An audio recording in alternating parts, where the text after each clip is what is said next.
Jeg vil gerne bevise, at arealfunktionen hørende til f af x er en stamfunktion til f. Hvilket vil sige, at a af x er en mærke af x er lig med f af x. Så vi skal altså vise, at a af x er differentiabel i x0 med differentialkvotienten f af x0. Og jeg starter med allerførst at fastlægge, at h er større end 0, og at f er voksende.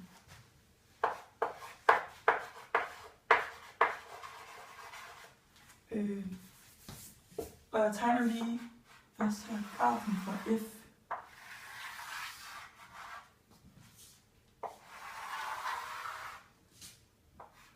Og indsætter jeg punkterne x0 og x0 plus h. Og samtidig har vi også bygningen f af x0 og f af x0 plus h. Det vil sige, at forskellen mellem de her to punkter er altså af h. Ja.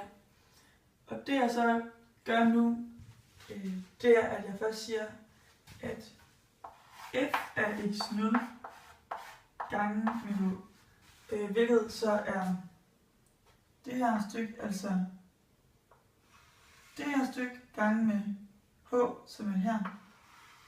Det vil sige, at det egentlig er det her område, det må altså være mindre end eller lige med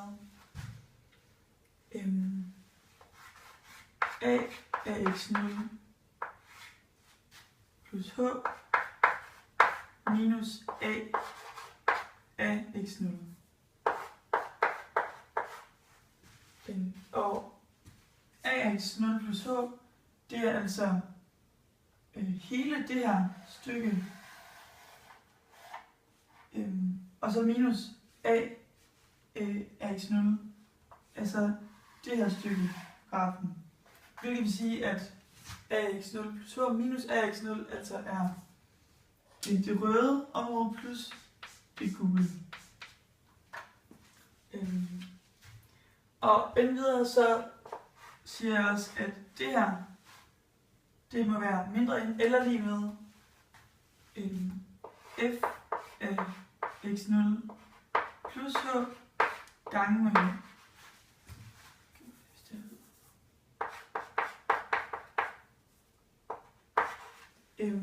og f af x0 plus h, det var altså det her stykke, og gange med h, det er altså det her. Så det må altså være gule plus det røde plus det grønne område også.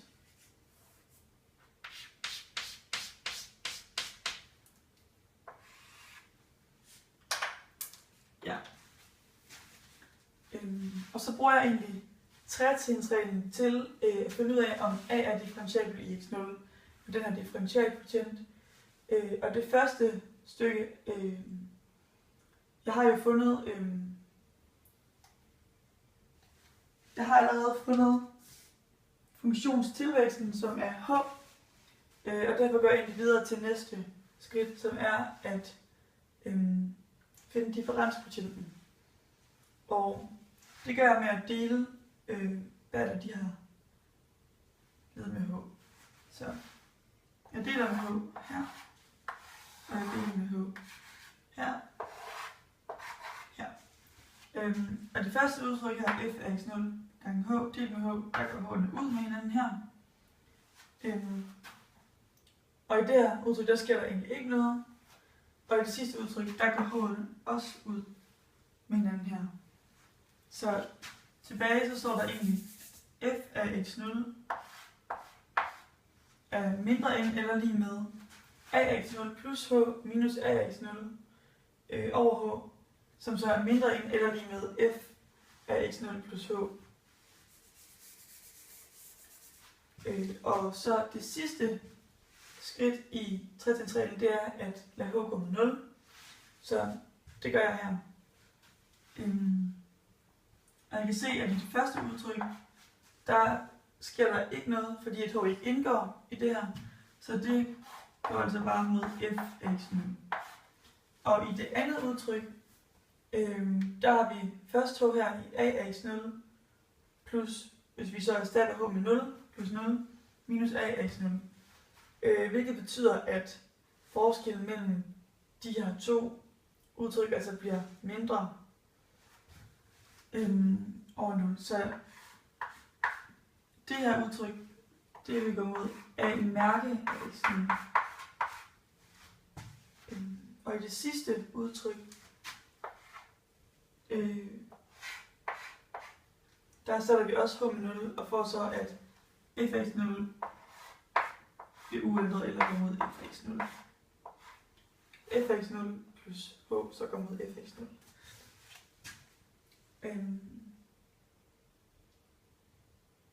Ja.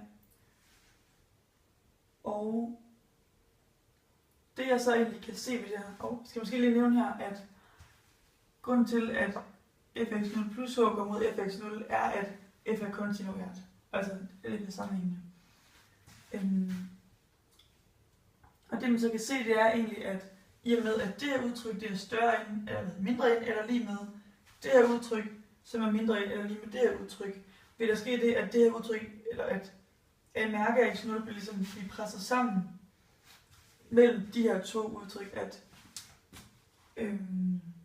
hvis vi har i det her område, som er det her udtryk, altså det gule røde område, det vil ligesom blive mindre og mindre, altså nærme sig f af x0. Og det vil altså sige, at a af x0 plus h a af x0 plus h minus a af x0 over h, det vil gå mod f af x0. Og på den måde har vi altså bevist, at